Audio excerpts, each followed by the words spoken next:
ব্রাহ্মণবাড়িয়া জেলা মডেল মসজিদ পরিদর্শন করেছি। জেলা প্রশাসক মহোদয় আমাদের সাথে ছিলেন এবং মন্ত্রণালয়ের ঊর্ধ্বতন কর্মকর্তারাও ছিলেন। তো এই মসজিদ তৈরি হয়ে গেছে, 15 কোটি টাকা খরচ করে মসজিদ আমরা তৈরি করেছি।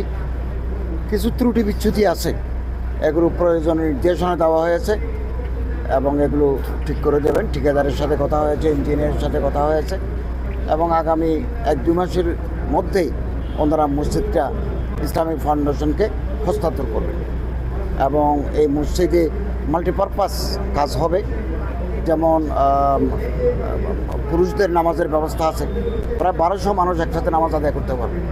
মহিলাদের নামাজের ব্যবস্থা আছে, অটিস্টিক কর্নার আছে, যারা প্রতিবন্ধী তাদের জন্য নামাজের ব্যবস্থা আছে, কনফারেন্স রুম আছে, লাইব্রেরি আছে, বিক্রয় কেন্দ্র আছে।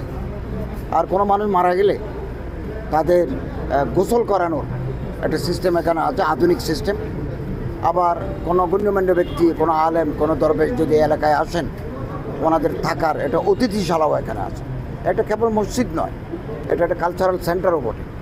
তো আমরা আশা করি এই মসজিদের মাধ্যমে, এটা শাহী মসজিদ, ব্রাহ্মণবাড়িয়ার জেলা মসজিদ, এর মাধ্যমে একটা সৌহার্দ্য সাম্প্রদায়িক সম্প্রীতির বার্তা ব্রাহ্মণবাড়িয়ার কোনায় কোনায় চলে যাবে এবং মানুষ নামাজি হবে। নামাজের মাধ্যমে মানুষ অপরাধ থেকে, পাপ থেকে মানুষ মুক্তি লাভ করতে পারে। এবং এখানে আমরা পাঠাগারও করেছি, অবসর সময়ে মানুষ এখানে এসে শান্তিপূর্ণ পরিবেশে ধর্মীয় পুস্তক পড়ার সুযোগ পায়। জেলা প্রশাসক মহোদয় আছেন, উনি পদাধিকার বলে বাংলাদেশ সরকারের পক্ষে মডেল মসজিদগুলোর সভাপতি জেলা প্রশাসক। এই পর্যন্ত আপনি যেটা বললেন 9টা মসজিদ, বড় ধরনের কোনো গ্রস মিস্টেক এখনও ওনার কাছে খবর আসে নাই।